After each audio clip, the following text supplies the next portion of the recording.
ngomongin dari La Liga dulu, pemanasan jelang lawan PSG yang memang kemarin kelihatan banget PSG begitu mendominasi lawan Madrid, tapi ini mungkin jadi bekal yang bagus buat Madrid mengalahkan Sociedad 4-1. Dan juga cara main sedikit ada perbedaan komposisi, termasuk ada Camavinga kemarin jadi starter, dan juga gol-golnya sebenarnya lumayan cakep ya, walaupun golnya skill semua tuh dari Camavinga, Modric, dan juga kalau yang terakhir mah golnya penalti, dan juga yang kedua kan cuma tinggal pressing kayak main WE. Kalau lo ngeliat Madrid dengan sekarang pemenangan ini, cara main seperti ini bisa diaplikasikan kan lawan PSG yang memang kemarin begitu kuat dalam possession dan juga serangan-serangannya? Kalau menurut gua aneh ya, ada rumor-rumor yang ingin menggantikan Carlo Ancelotti gitu kan, meragukan gitu, karena sebenarnya secara positioning Madrid nggak jelek di La Liga, gitu kan. Karim Benzema top scorer, gitu kan. Kemudian pemain-pemain mudanya bersinar kayak si Vini Junior gitu. Tadi malam pun si Rodrigo kan main gitu. Jadi mulai mendapatkan porsi gitu. Tapi kalau yang gue lihat memang harus ada regenerasi di lini tengah untuk Madrid, dan untuk bisa mengalahkan tim dengan ball position base yang kuat, ya lo harus punya lini tengah yang kuat juga gitu. Dan gue melihat Casemiro masih bisa diandalkan, tapi kan untuk dua motor penggerak dari masih mengandalkan Toni Kroos dan si Luka Modric ini yang menurut gue juga harus diregenerasi ketimbang Madrid terus-terusan mengejar Kylian Mbappe dan Erling Haaland at the same time gitu loh, Ji. Tapi kalau ngomongin soal mendominasi permainan kan kita ngomong gelandang Madrid nggak lebih jelek sebenarnya dibandingkan gelandang PSG gitu kan. Lo bisa kemarin melihat kok bisa hanya seorang Verratti didukung dua pemain gelandang pukul yang mungkin orang nggak banyak yang tahu dia siapa gitu kan. Tapi kenapa bisa mendominasi itu coach menurut lo? Kemarin leg pertama PSG Madrid. Ya karena mereka nggak punya intensi untuk bermain. Sesimpel itu. Oh, berarti intensinya kemarin cuma mengandalkan counter aja, nunggu emang. Nunggu, itu kan golnya kan juga detik-detik akhir. Betul.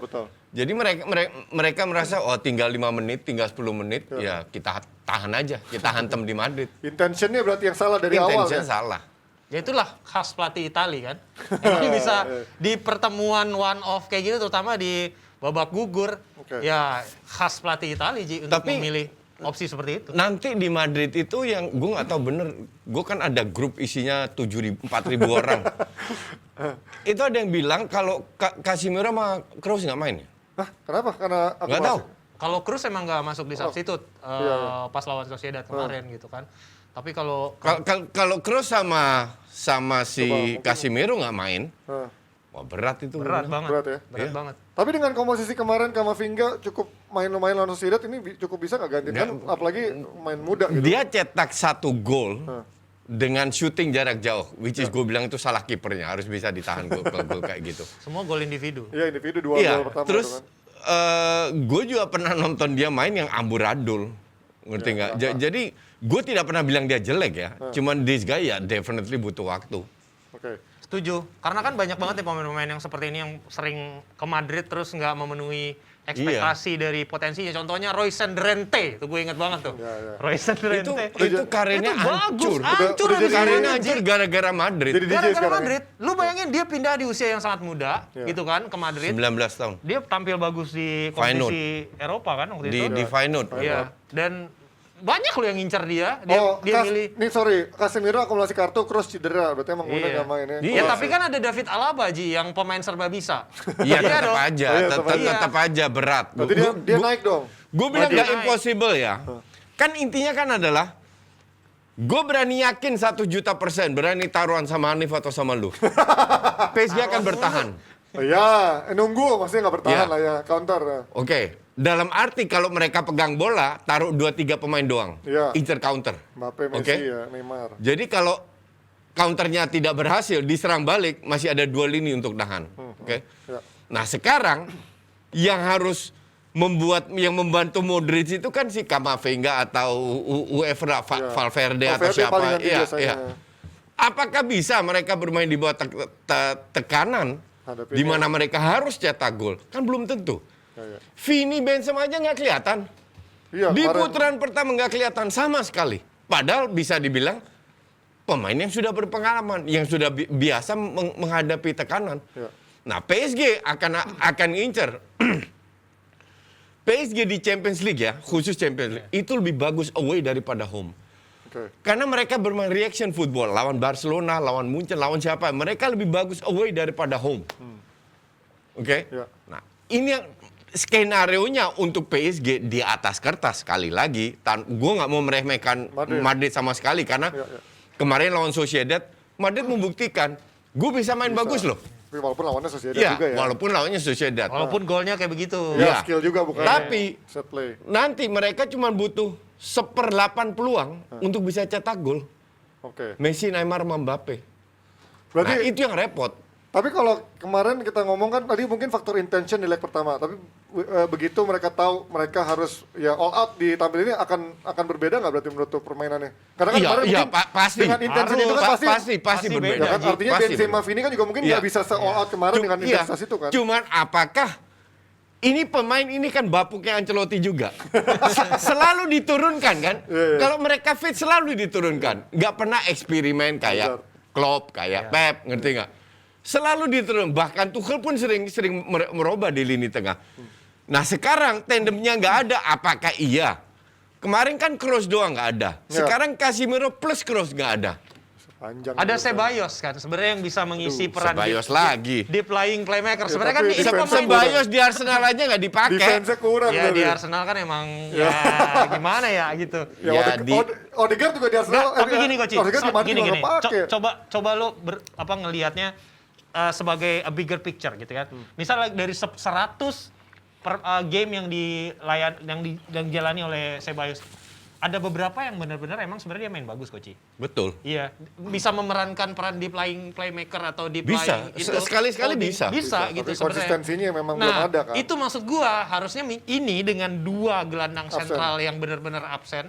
Dan dia kan sebenarnya dari dulu kan, ini kan pemain muda yang katanya digadang-gadang bisa jadi Sekarang nggak jadi bintang. berapa kali Sebas sudah main? Pada saat cedera. Ini kan prone juga dia kan. the most arguably the most important game of the Nyaris season. nggak pernah main. Injury prone juga dia lagi. Nyaris nggak pernah main. Dan kalau main cuma 2 menit, 3 menit. Ya. I mean nggak lama lah. Oke. Let's say ini kalau kita ngelihat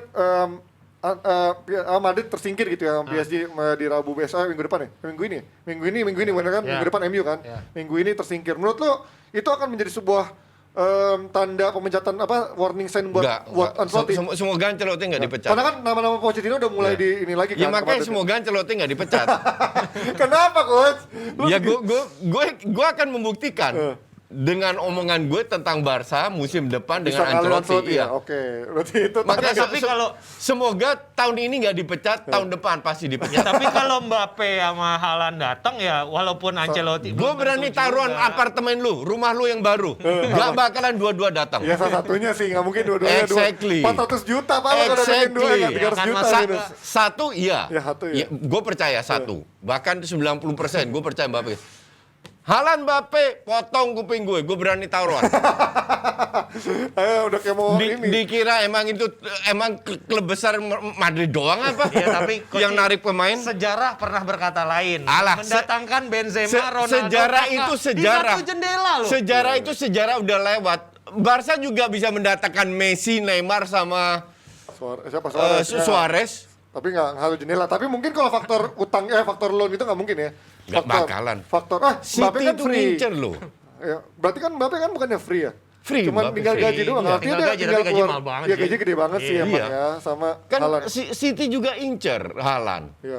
Secara duit. Ya itu masih. Kalaupun nggak ke Barca masih lebih realistis ke City daripada itu. Gue sih, ya gue kenapa ya? Karena gue punya apa namanya pendapat si semua jajaran di situ tuh agak sentimen sama Mino Raiola gitu loh menurut gue, agak reluctant buat negosiasi sama dia.